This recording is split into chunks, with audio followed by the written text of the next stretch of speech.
Buenos días. Hoy día estamos con el señor Miguel Ángel Rodríguez, escritor del libro La Otra Memoria.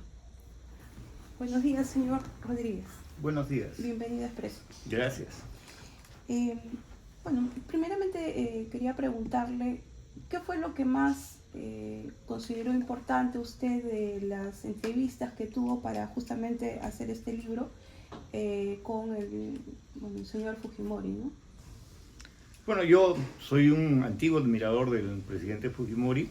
Lo fui desde el inicio de su gobierno porque me sorprendió los grandes cambios que produjo con su gestión de gobierno en el Perú. Hay un Perú antes de Fujimori y un Perú después de Fujimori. Pero no lo conocía, no lo he conocido hasta hace 18 meses, justamente en enero de 1923. Que usted va al penal, me parece, ¿no? Sí, tuve la suerte de conversar con un amigo común y me dijo, bueno, si deseas yo te presento. Acepté encantadísimo, fui al penal, me presenté y yo de frente le dije, presidente, yo quiero escribir un libro sobre usted, sobre su carácter y sobre sus palabras y sus hechos. Y el presidente con una sencillez enorme aceptó, sin remilgos ni vanidad.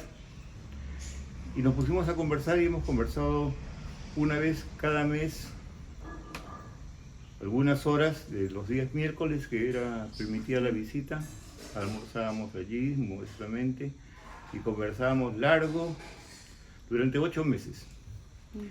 Y en esos 8 meses yo no podía grabar porque no estaba permitido, ¿no? Claro. Tampoco tomaba notas, la verdad.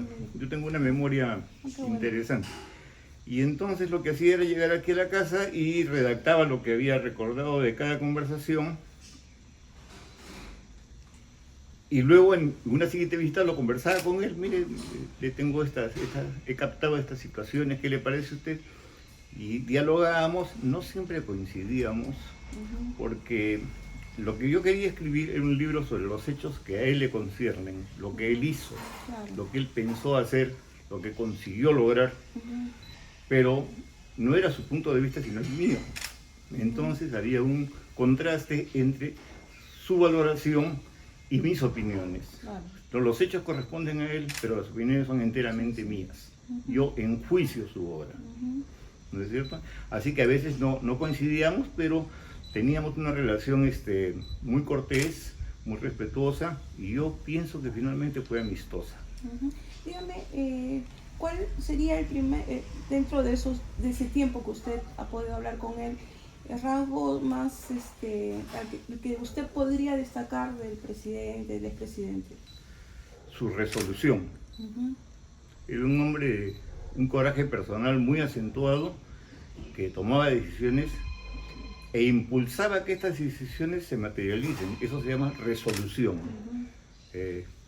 Solíamos coincidir en una valoración muy acentuada de Winston Churchill, y recordábamos una frase de Churchill que dice: viene la tormenta, enfrentaremos a la tormenta y entraremos en ella. Y él era así, era un hombre que enfrentaba los problemas, no los rehuía nunca, los enfrentaba e intentaba resolverlos, y los lograba con fortuna. Ese era el rasgo de su carácter que más me ha emocionado. Pero tenía además una sencillez y una afabilidad enormes. Yo nunca lo escuché a él, nunca, una invectiva contra sus enemigos, nunca. Nunca tuvo una palabra que pudiese considerarse ofensiva contra sus odiadores. Tampoco nunca se hizo la víctima, en mi opinión. Una persona que vivía con paz en el alma, con conformidad por su suerte, sabiendo que la historia y la memoria van a rescatar lo que él hizo. ¿En algún momento le dijo a usted, por ejemplo, que él sentía o cómo sentía en todo caso esta enemistad, y que después obviamente ya se reconciliaron los hijos, por ejemplo Kenny o Keiko? No hemos tratado de eso. ¿Ya? Es un tema íntimo y familiar, no me correspondía. ¿Ya? pero sí trataron, por ejemplo, de Fuerza Popular, ¿no? Del liderazgo, por ejemplo, de Keiko, ¿no? Si lo estaba haciendo bien, mal, no sé. Exactamente en ese sentido no. Yo le he dicho a él de una manera reiterada Ujú, que su legado ujú, no es una heredad, ¿no? Su legado es la memoria de lo que él ha realizado, los cambios que él logró y cómo esos cambios se orientan hacia el futuro, cómo los van a ver las generaciones futuras, ¿no? Cómo tiene que preservarse ese legado. Pero como todo legado, siempre es reclamado por herederos, ujú. ¿no es cierto? Yo respeto mucho la voluntad de quienes se consideren sus herederos, pero no creo que él tuviese una especial vocación por convertir su legado en una heredad. Ujú. Bueno, él no era muy afecto tampoco a los partidos políticos, ¿no? Para nada. Ujú, En realidad, y ese es un asunto que hemos conversado con algún contraste. ujú. Yo creo que el señor Fujimori, el presidente Fujimori, era una persona muy afecta a los equipos de gestión, Era un ¿no es técnico, cierto? sí. Claro, entonces él tenía una idea, conseguía un equipo apropiado para materializar esa idea y era muy demandante. Él demandaba que la idea se realice con propósito de eficacia. Ujú. Los partidos políticos no son pues equipos, No, porque en los partidos políticos hay alas, por lo tanto hay disidencias, y a él eso realmente me parece que no le parecía lo más valioso en cuanto a un mandatario, ¿no? Por eso es que en realidad si algo tenemos que criticar en el señor Fujimori fue que eh, nunca tuvo una idea de que una institucionalidad consolidada en el país, en la política del país, con vocación de futuro, tuviese la necesidad de contar con un sistema de partidos, ¿no? Él desdeñaba los partidos políticos. claro, por un lado no está, es una crítica como usted dice, pero por el otro lado fue tal vez un motivo de éxito porque durante su gobierno, ¿no? Porque si era tan exigente y era un técnico, y a veces eso es lo que necesita el país, ¿no? En cierto sentido. La capacidad de gestión es importantísima y él la tuvo muy grande. Es Ujú, una persona que, y él me decía, yo como matemático encuentro un problema y sé que para cada problema hay una solución. La busco y trato de encontrarla. Lo conseguía. ujú, Pero la capacidad de gestión, problema a problema que se van resolviendo, puede tener un límite si se convierte en un pragmatismo ideológico, ujú, porque el pragmatismo tiene una barrera infranqueable. Y esa barrera infranqueable es la visión de país a futuro, ¿no es cierto? Eh, el presidente Fujimori tenía ideas políticas, desde luego, pero nunca hizo propiamente un planteamiento de sus ideas políticas, ¿no es cierto? No las sistematizó ujú, como Aya de la Torre, por ejemplo, o como el propio Velasco, ujú. ¿no? Él en sus discursos expresaba su pensamiento político, pero lo hacía enfrentando los problemas uno a la vez, situaciones que se le presentaban y las resolvía progresivamente. Entonces es importante que ahora veamos la posibilidad de sistematizar esas ideas suyas que están expresadas en sus palabras y en sus obras, ¿no? Ujú. Quería preguntarle qué fue lo que de repente usted como durante las entrevistas que tenía, qué fue lo que más le impactó, o sea, qué parte de la conversación o qué revelación le hizo el expresidente que de repente usted no sabía. Sí, que yo no sabía, bueno, varias cosas, pero lo que más me impactó fue la que me dijo, yo tengo ideas de izquierda. ¿Sí? Sí, ¿Y cómo así? me pareció muy revelador porque era una declaración que yo no se le había solicitado y que surgió espontáneamente de él. En realidad es una persona que ha estado muy próximo a los intereses populares, Sí, claro, por eso ¿no? seguro lo dice. Sí, sí, pero también hay sectores de la derecha próximos a intereses populares, entonces él se declaró un hombre de izquierda, es decir, en el sentido correcto de la palabra, Un verdadero izquierdismo, ¿no? un aspirante al cambio social progresista, pero razonable, ¿no es cierto? Sin extremismos, sin proponer la disrupción del orden de la República Claro, del Perú. la separación de la población, ¿no? Para nada, ¿no es cierto? No quería establecer una polarización entre ricos y pobres, no tenía resentimiento, nunca habló de 500 años de opresión, y esas cosas no estaban en su lenguaje, ¿no es cierto? No tenía ninguna manifestación de resentimiento social, eso quiero decir. Ya. ¿Y cómo le fundamentó, ya usted me está diciendo, pero cómo le fundamentó él esa expresión? Porque en realidad él había hecho una gestión. ¿Qué le dijo él cuando le dijo soy un hombre de izquierda y usted le dijo, supongo que usted le habrá dicho y por qué lo dice, ¿no? ¿O qué, por eso? Bueno, debo haber tenido un gesto de asombro y él se sonrió, tenía una estupenda sonrisa, la conservó hasta el último de sus días. Y me explicó que él siempre había tenido una gran aproximación a los verdaderos intereses de las poblaciones del Perú, de las diversas poblaciones del Perú. Mire, él ha viajado por todo el país, ha sido el presidente que más ha viajado por el Perú, ha ido nada menos que 153 veces a Puno, conoce cada distrito de esta república. Y ha dejado obras. Y ha dejado obras. Obras que necesarias, sobre que se todo, memorizan. Antier una persona me decía, yo vengo de una comunidad nativa, de la zona de Ucayali, y la primera vez que tomé leche en mi vida fue cuando el presidente Fujimori hizo que el programa de alimentación que él promovía nos lleve leche Mido. No eran las cositas esas de muy baja calidad que ofrece a veces el Estado, sino de la más alta calidad, como la que se medía la población que él estimaba y valoraba. Y durante también sus conversaciones, ¿qué cosa es lo que él más quería que sepa la población de él? Yo creo que lo que él quería era que la población entienda que su capacidad de gestión está orientada a resolver problemas que eran muy claros, muy vividos por la gente. Comunicación vial, comunicación por los medios electrónicos, satisfacción de necesidades básicas de salud, de alimentación, de escolaridad, autogobierno municipal eficiente. Eso creo que era lo que a él le interesaba más. Cada vez que iba a algún lugar disponía que se realice inmediatamente obras pequeñas, pero que eran muy significativas para esas poblaciones, ¿no?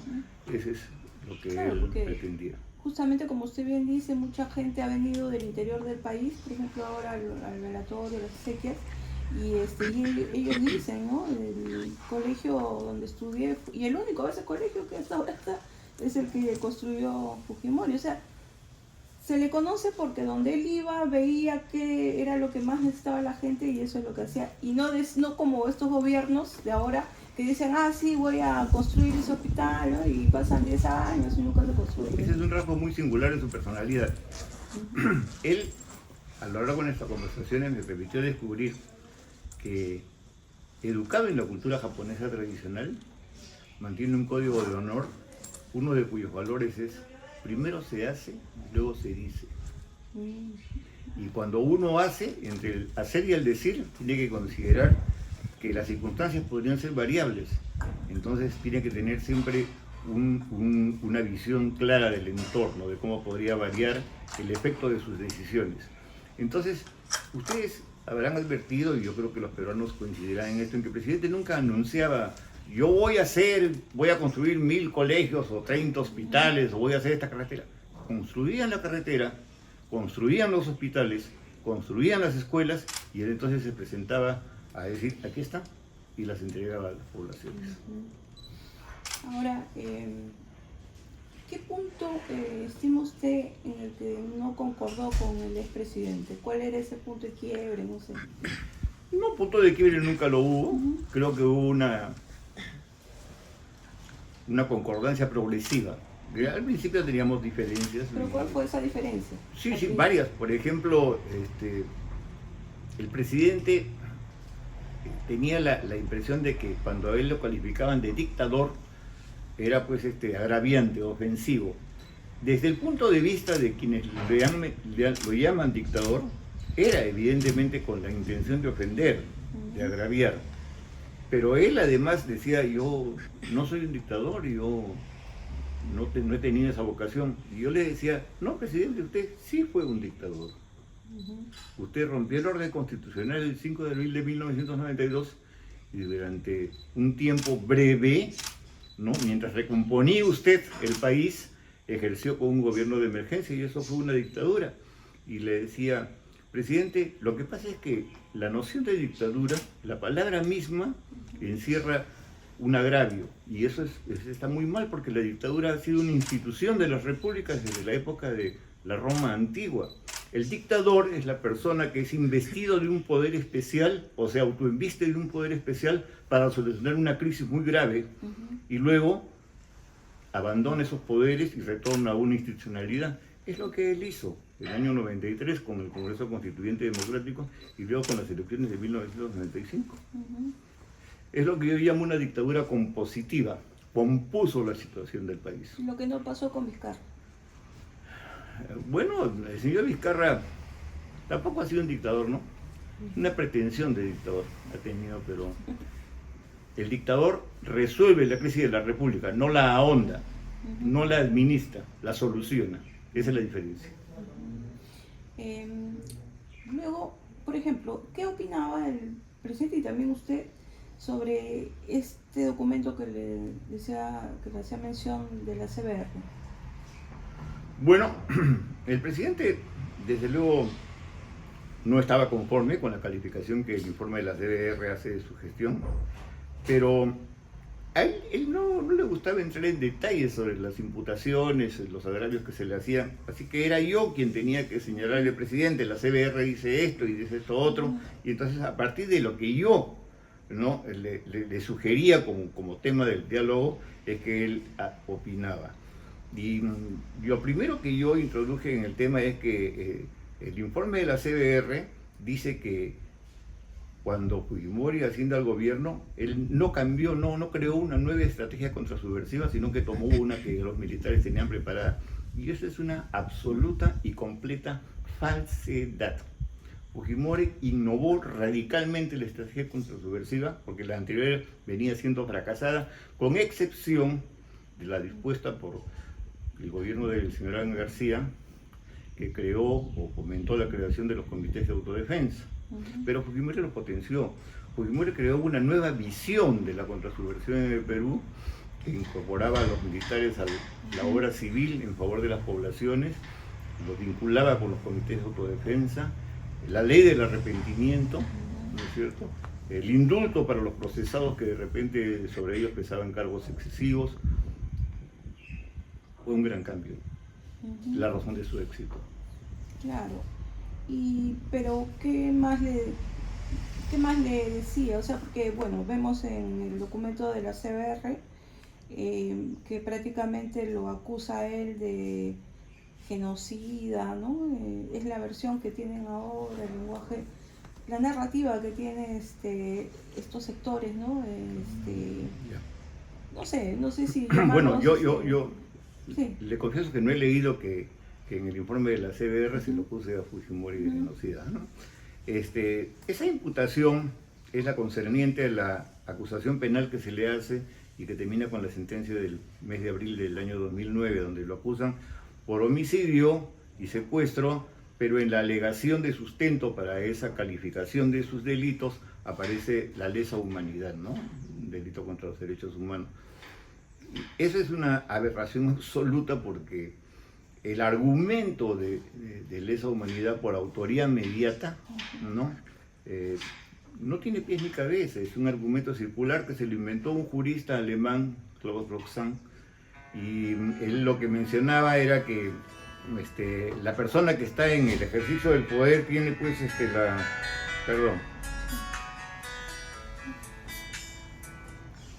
tiene el manejo, digamos, de la organización desde la cual parte el hecho criminal. En el caso de Fujimori, eso es extremadamente dudoso. Cierto que él era el presidente de la República y el jefe supremo de las Fuerzas Armadas, pero eso no quiere decir que él hubiese tomado decisiones relativas a un mandato político para la realización de los crímenes que se han imputado como delitos de lesa humanidad. Eso no resiste el menor análisis en la lógica jurídica ni en la lógica de los hechos que pueden ser comprobados, y yo lo he documentado, me parece, consistentemente, con solidez. Ahora, le diré una situación que pueda parecer novedosa. El presidente Fujimori no aceptaba haber sido condenado de esa manera, pero puesto que estaba preso, tuvo que recurrir al expediente del indulto para liberarse de prisión y retomar la libertad, una atribución que le competía alcanzar y lo logró. Pero él estaba orientado a proponer un recurso para revocar esa condena, porque esa condena es una condena írrita en sus fundamentos, que no los tiene, y entonces él quería revertir esa condena. La vida no lo ha alcanzado, pero su memoria debe seguir manteniendo ese propósito.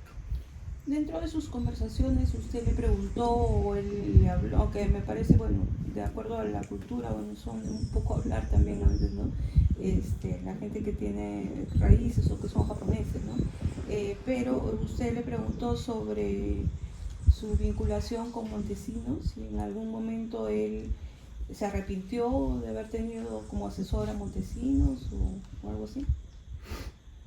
Claro que hemos hablado sobre Montesinos, yo también lo conozco, señor Montesinos. En realidad, él creo que opinaba, si soy fiel al recuerdo, que Montesinos tenía una agenda propia de poder, que la aprovechó ventajosamente, pero que en algún momento también cumplió su función, ¿no? Específicamente en cuanto al diseño de la estrategia contrasubversiva, ¿no? Sí, y que luego, por supuesto, lo desencantó porque lo engañó con el asunto de, por ejemplo, la venta de las armas a la FARC, que fue materia de un escándalo tremendo, donde involucró al presidente en una presentación que tuvieron los dos ante la prensa mundial, ¿no es cierto? Se sintió defraudado por eso, ¿no? Defraudado. Algunos señalaban que de repente Montesinos, la vinculación que tenían muy fuerte, bueno, lo que decían algunos, era porque Montesinos sabía cosas del señor Fujimori. ¿Usted lo ha visto así o no? En ningún momento. Cuando uno está en el ejercicio de la política, tiene que asumir que su pasado va a ser materia de una pesquisa, va a ser muy explicado, ¿no? Por los agentes interesados, y en este caso Montesinos era una persona muy interesada en conocer situaciones de la vida de las personas con las que trabajaba o frente a las que trabajaba. Pero eso no significa que, creo yo, que el presidente Fujimori se haya sentido en algún extremo amenazado, extorsionado. Claro, yo le hablo durante ¿cómo se llama? Durante el gobierno, porque ellos han estado... Sí, claro, no. Mire, el presidente lo tenía al señor Fujimori como una persona que... A Montesinos. A Montesinos lo tenía como una persona con un rango de utilidad, pero no era su pareja en el gobierno. No había un fujimontesinismo, como se ha querido alegar tantas veces. Montesinos no era una especie de superpoder prácticamente impuesto a la institucionalidad. Se lo puedo decir con bastante conocimiento de causa. ¿Ya? Mi persona tiene bastante conocimiento de causa de eso. Y le cuento una. En el mes de junio, sería del año 1999, cuando se anunciaba la posibilidad de una reelección del presidente Fujimori, Montesinos armó todo un aparato para disponer, ¿no es cierto?, las condiciones que fuesen favorables a este propósito reeleccionista, pero se sentía muy nervioso porque el presidente Fujimori no se decidía, no había dado su palabra de que él quería efectivamente la reelección, y había un poco de desesperación porque, bueno, ¿se va a decidir o no se va a decidir? Fujimori lo tomaba esto con mucha parsimonia en ese momento, ¿no? No es que había una trama de reeleccionista en la cual estuviesen complotados Montesinos y Fujimori. No, yo creo que Fujimori tomó una decisión, en mi opinión, errónea, en un momento posterior al que Montesinos impulsaba el mismo proceso reeleccionista, ¿no? No, el más interesado era Montesinos, sí, claro. que se por los intereses. Tenía bastantes cosas que pagar, claro, ¿no? Necesitaba tiempo. Claro. Durante las conversaciones que usted tuvo, ¿hubo alguna situación en la que usted vio que el presidente se arrepintió más? Yo sé que debe haber sido, bueno, le faltó tiempo, ¿no? ¿cómo se llama?, demostrar que, como usted me está diciendo, ¿no?, que era mentira estas situaciones que se le vinculaba con cosas de lesa humanidad, qué sé yo. Pero no, otra situación, que se haya arrepentido de repente. Bueno, a ver, creo que el presidente fue consciente de varias limitaciones que tuvo que enfrentar y no terminó por resolver durante su gestión de gobierno, sobre todo a partir del año 1996, ¿no? En algunas me confesó con franqueza que había puesto él la valla muy alta en cuanto a que quienes debían seguirlo a él en su gestión de gobierno y no daban la medida. Yo creo que eso es cierto, y es particularmente cierto, pero esta es mi opinión respecto de la representación parlamentaria que tenía su gobierno, ¿no?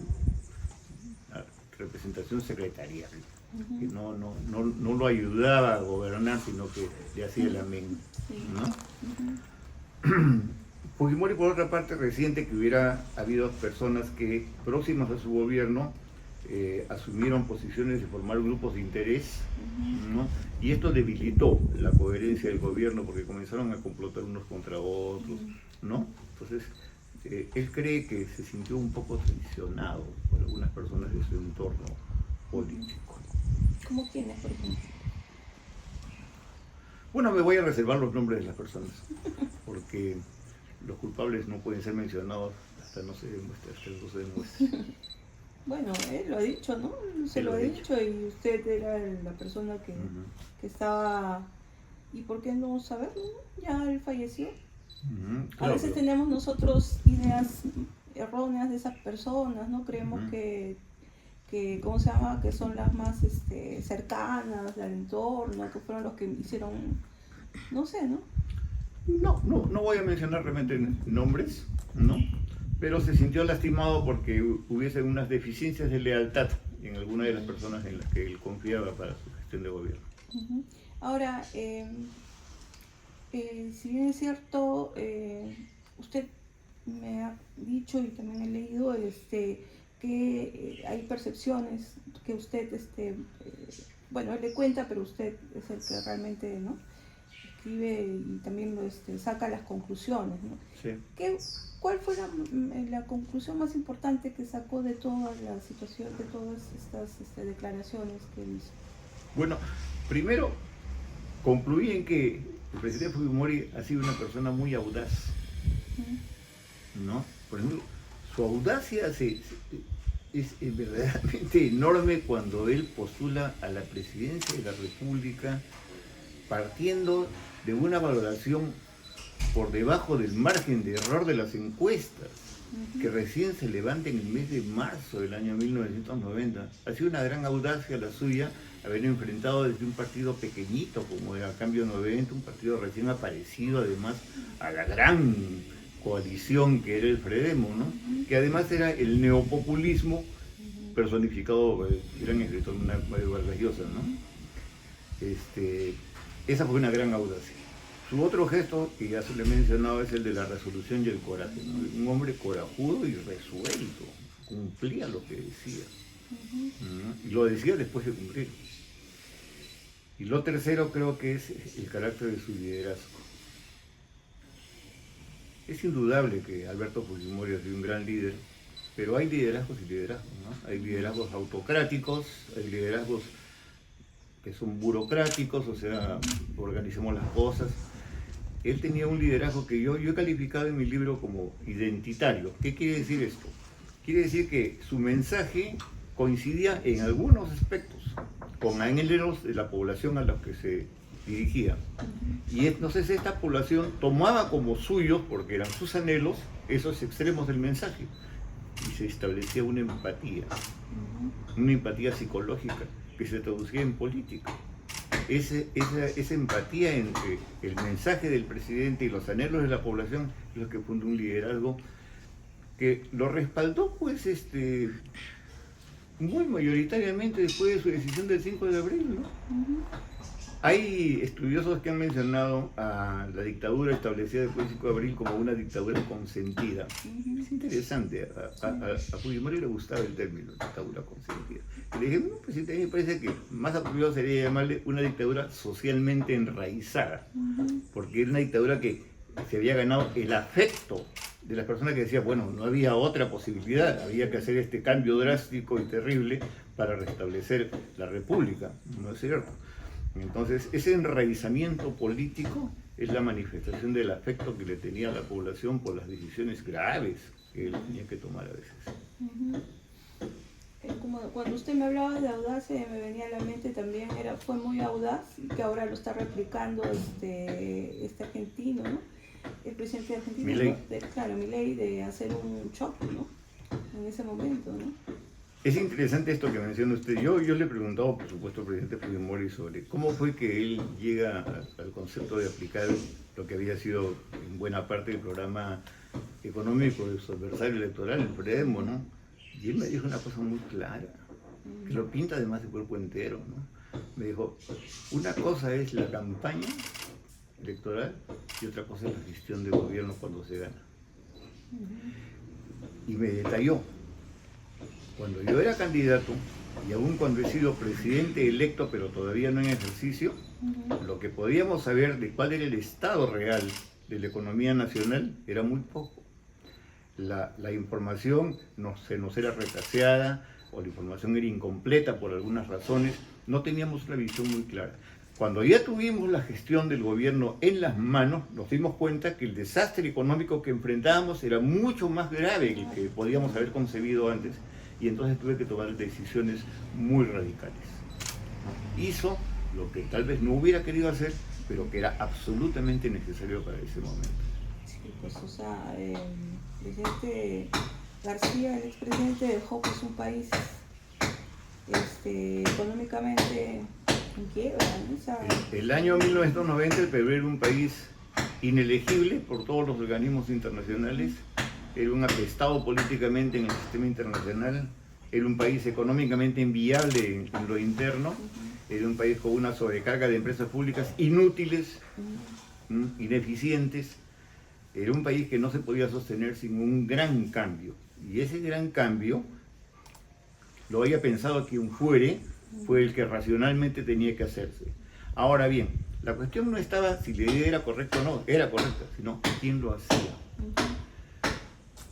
Yo no creo que hubiera otro candidato presidencial el año 90, y me refiero al señor Mario Vargas Llosa, que hubiera tenido el coraje de hacer el cambio que Fujimori decidió. No porque el señor Vargas Llosa no tenga coraje personal, que sí lo tiene, sino porque la plataforma política del señor Vargas Llosa dependía de una coalición de intereses, ¿no es cierto?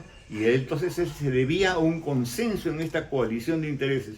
Fujimori no, porque no se debía ni a su partido. Es más, ni siquiera tenía ministros de su partido en la primera fase de su gobierno. Él tenía un equipo y decía, acá en el equipo yo decido y esto se hace. Entonces tuvo el coraje y la oportunidad de ejecutar lo que su planteamiento le dictaba, ¿no?